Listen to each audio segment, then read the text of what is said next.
घालायला लागले त्यावेळेस संविधान तळागाळापर्यंत पोहोचलंय आणि मुरलंय असं म्हणता येईल. स्वातंत्र्यानंतर भारताचे अनेक देशांशी मैत्री संबंध प्रस्थापित झाले, ते केवळ संसदीय आणि धर्मनिरपेक्ष राज्य पद्धतीमुळे. मित्रहो, भारतात जर का धर्मनिरपेक्षता हे तत्व नसते तर आज भारतात पाकिस्तान, इराण इत्यादी देशांसारखी वाईट अवस्था निर्माण झाली असती. तरी पण भारताने अमृत महोत्सव वर्ष साजरे करूनही भारत आज विकसनशील देश म्हणूनच राहिला. तो विकसित देश कधी झालाच नाही. सध्या जागतिकीकरण, खाजगीकरण, व्यापारीकरण, बाजारीकरण यांच्या मोकाट धडधडीत समतानिष्ठ समाजरचना उद्ध्वस्त होत आहे. शेतकऱ्यांच्या जमिनी रस्त्याखाली गाडल्या गेल्या, शेतकरी आत्महत्या करत आहेत. मग जय जवान जय किसान म्हणून आपण जी घोषणा देतो तो किसान सुखी कसा होणार?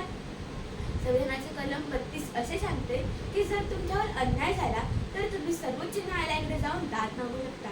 परंतु आजची शोकांतिका बघितली तर आज न्याय मिळवणं इतकं अवघड झालंय की लोकांना अन्याय सहन करून घेणं जास्त सोयीचं वाटतंय. कलम 36 ते 51 मध्ये मार्गदर्शक तत्त्वे नेमून दिलेली आहेत. तत्वांमधून संविधान सांगते की शासनाने समाजाचे कल्याण करावे, परंतु आज 21व्या शतकात त्याचे तंतोतंत पालन केले जात नाही.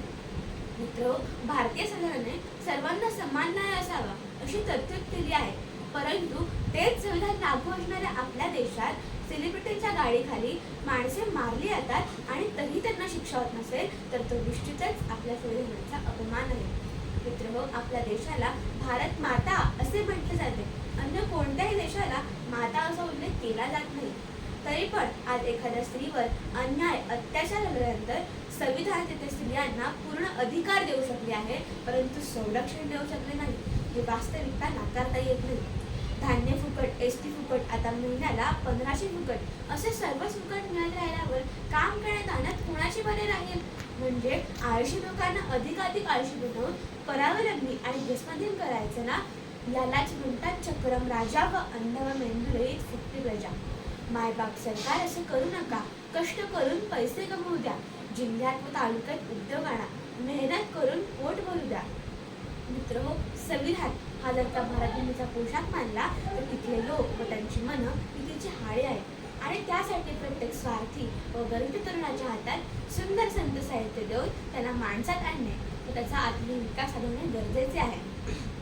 म्हणून म्हणेन धरू आत्मिक संतानाची कास, मानवी जीवन मनवू जगास. धन्यवाद.